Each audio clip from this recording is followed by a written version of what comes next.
J'aimerais revenir enfin sur le cas du général de Gaulle, qui n'a pas bonne presse dans les milieux monarchistes et royalistes, contrairement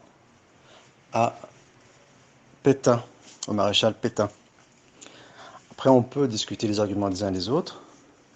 mais une chose est sûre, ou en tout cas un argument en faveur de ces monarchistes, royalistes et catholiques traditionnels, anti-Vatican II, eh bien, c'est que tout d'abord, et en toute logique, c'est le vainqueur qui désigne le chef du pays qu'il libère. Et en l'occurrence, le général de Gaulle est revenu en France sous la protection des Alliés. C'est que forcément, c'est eux qui l'ont placé à la tête du pays. Aussi simple que puisse paraître ce raisonnement, eh bien, il s'impose. Ensuite, un autre élément révélateur est que la première chose que le général de Gaulle a fait lorsqu'il a pris ses fonctions, en plus du fameux massacre de Sétif, dans lequel la France a fait sa promesse, bon, ce sont des événements historiques qui ne sont pas bien sûr l'apanage d'une communauté. C'est un phénomène anthropologique qui traverse les époques et les nations. Mais un point extrêmement intéressant, c'est que le général de Gaulle a rouvert les loges maçonniques qui avaient été fermées sous Pétain. Et ça, on peut l'accorder à l'actif de Pétain. Et donc, ce point est extrêmement problématique, bien sûr, pour l'intégrité de Gaulle, ou en tout cas son émancipation supposée du système, même s'il n'est pas entièrement soumis. Mais le fait est que dans le monde moderne, qui est organisé de façon extrêmement complexe, il est extrêmement difficile qu'un héros émerge, qu'un personnage charismatique émerge au-dessus de la mêlée. Il peut tout au plus euh, ne pas courber les chines, et après, tout dépend de ce qu'on entend par héros. Si en l'occurrence, héros euh, est assimilé à celui qui ne veut pas courber les chines, bien à la limite, pourquoi pas. Mais si on entend par héros sauveur, ben, j'ai bien peur que cela restera un leurre, que ce soit aussi bien pour Kennedy que De Gaulle, mais aussi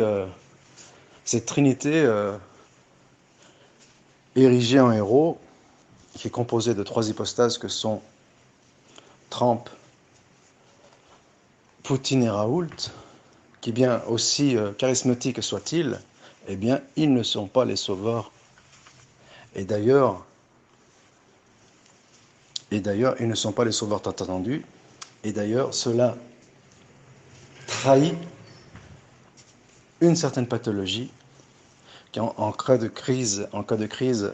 surtout dans les périodes où la spiritualité est mise à défaut, eh bien, on s'accroche à n'importe quelle leurre, et notamment à des héros supposés, alors qu'ils sont les produits du système, et quand bien même ils ne courberaient pas les chines, et quand bien même ils seraient charismatiques, contrairement à d'autres argents qui, eux, euh, offrent leur allégeance totale au système, eh bien, ils n'ont pas les moyens de faire avancer les choses de la façon dont ils l'entendent, quand bien même ils en auraient la volonté. Et pour ce qui est du salut, eh bien, il faudrait pour cela, après tout dépend de ce qu'on entend par salut, il faudrait dans ces conditions un changement radical et brutal, comme l'histoire en a connu à maintes reprises, et dans le monde complexe dans lequel nous vivons, il est difficile qu'un héros en surgisse et émerge. Et notamment pour ce qui est du docteur Raoult, eh bien aussi, on va dire, objectif et aussi éminent soit-il, et quand bien même il remettra en question le formalisme ambiant, donc qui est propre à l'industrie pharmaceutique, cela ne fait pas de lui une personne émancipée du système, d'autant plus que la chloroquine faisait partie du plan initial. C'est un plan B, c'est une route de secours, c'est une issue envisagée, au même titre que le vaccin. Donc, selon cette hypothèse, le vaccin existait avant même l'inoculation du virus qui, qui bien sûr est un virus artificiel, mais l'inoculation volontaire du virus, dans un premier temps en Chine et ensuite en Italie, il est même possible que la souche ne soit pas la même entre la Chine et l'Italie. En tout cas, les, les conspirateurs avaient sous la main deux parades qui étaient la chloroquine et, euh, et le vaccin. Ça, c'est une première chose. En sachant que, donc c'est pour la deuxième chose, pour la seconde chose, que la chloroquine était déjà utilisée dans les pays où régnait le paludisme. Donc c'était un médicament utilisé notamment à Cuba. L'Algérie récemment l'a utilisé. Et c'est aussi la raison pour laquelle dans certains pays, notamment en Afrique, la pandémie ne s'est pas propagée de la même façon qu'en Europe, étant donné qu'ils se vaccinent contre le paludisme, et que la Chine a eu recours à ce moyen, parce que il y avait un antécédent sur la chose, dans le sens où le Covid a des caractéristiques du paludisme, donc les conspirateurs le savaient déjà, et ils sont aussi les maîtres des fausses pistes, et que souvent, ils parient sur les deux côtés. C'est-à-dire que peu importe qui est le gagnant, qui sort vainqueur de la confrontation entre deux ennemis ou deux parties opposées, puisque de toute façon, ils misent sur les deux parties. Et ce même système, bien sûr, sans avoir une toute puissance, comme pourrait le supposer une lecture extrapolatrice du complotisme, c'est que soit ils créent les événements, soit les instrumentalisent, et grâce notamment à leur force d'anticipation, mais aussi grâce aux moyens financiers énormes qu'ils mettent en œuvre pour mettre tous les atouts de leur côté. Donc en cela, cela ne fait pas d'eux une entité toute puissante, mais des planificateurs chevronnés et acharnés. Et donc, l'un de leurs plus grands outils de pouvoir n'est autre que la mainmise sur les banques centrales. Et d'ailleurs, c'est le second point que je voulais évoquer au sujet du général de Gaulle. C'est que l'une des premières initiatives qu'il a entamées lors de sa prise de pouvoir, c'est la nationalisation de la Banque de France. Donc on pourrait penser que cet argument est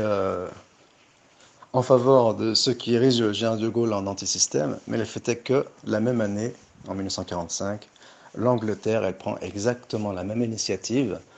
Donc l'Angleterre, qui est la capitale du système, elle prend la même initiative qui a consisté à centraliser la Banque d'Angleterre. Donc bien sûr, ce sont des leurres et des artifices. Et là, ça confirme la thèse selon laquelle De Gaulle est un produit du système. Et quand bien même il ne serait pas un ingénieur entièrement soumis, quand bien même il aurait son charisme et ses valeurs, quand bien même il aurait des réticences vis-à-vis du système, notamment en ce qui concerne une résurgence qu'il aurait souhaité de l'impérialisme français, mais cela ne lui a pas été accordé, eh bien, il reste malgré tout un élément du système, aussi rebelle soit-il. Et d'ailleurs, ce même général de Gaulle, les monarchistes et autres lui reprochent, c'est qu'il a donné l'Algérie au système. Il y a eu Kennedy dans son fameux discours en 1958 à l'ONU qui réclamait, et d'ailleurs qui a été applaudi comme un acte héroïque et humaniste, qui réclamait l'indépendance de l'Algérie. Mais ce genre de philanthropie humaniste, elle n'est pas anodine, il y a souvent des arrière-fonds politiques, et en l'occurrence, c'était pour soutirer de la France ses colonies, afin que le système les récupère, et c'est ce que le général de Gaulle a fait en acte. Je m'arrêterai là pour aujourd'hui. Dernier point que j'aimerais évoquer, c'est qu'en période de crise, le- une lecture eschatologique des événements est au goût du jour. Donc c'est un réflexe pathologique qui est facile à expliquer et qui a traversé les histoires, mais aussi qui a cours au sein de toutes les communautés, donc aussi bien chrétiennes, musulmanes que juives et autres, et souvent dans les milieux non aristocratiques, c'est-à-dire que ce soit l'aristocratie religieuse ou temporelle, eh bien dans les milieux exclus, on a facilement recours à cette lecture dans les périodes de crise, même si cette même lecture a lieu dans les milieux messianistes, élitistes, eh bien c'est un écueil auquel il convient de ne pas sombrer et d'avoir une lecture lucide des événements, quand bien même les différents acteurs des événements en cours avaient eux-mêmes une lecture messianiste et religieuse de la conjoncture et géopolitique actuelle, eh bien, il faut avoir suffisamment de lucidité pour éviter cet écueil et déchiffrer l'actualité avec un œil averti et lucide. Enfin, nous nous retrouvons, décidément, nous retrouvons dans quasiment la même configuration dans les années 30, avec bien sûr un certain nombre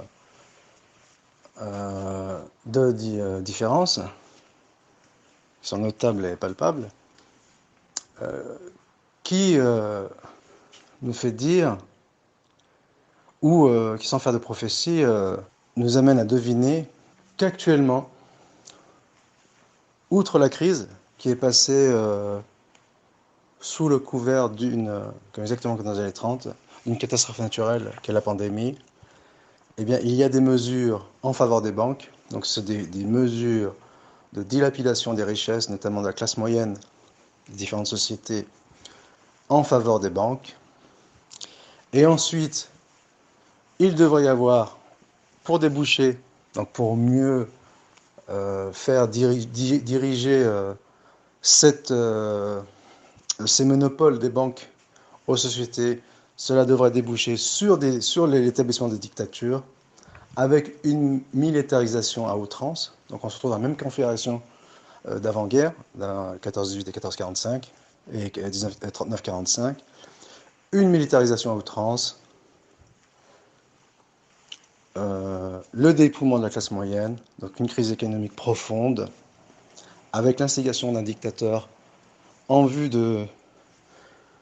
maintenir le peuple sous le joug des banques. Et enfin, malheureusement, en tout cas c'est ce qu'espère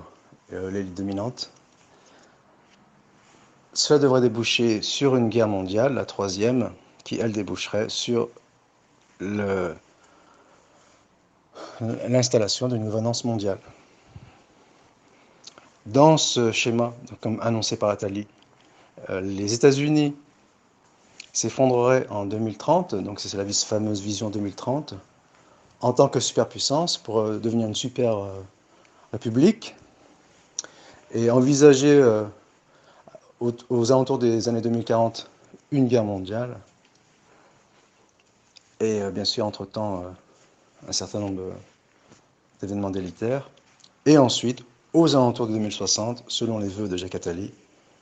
établir une gouvernance mondiale avec Jérusalem comme capitale.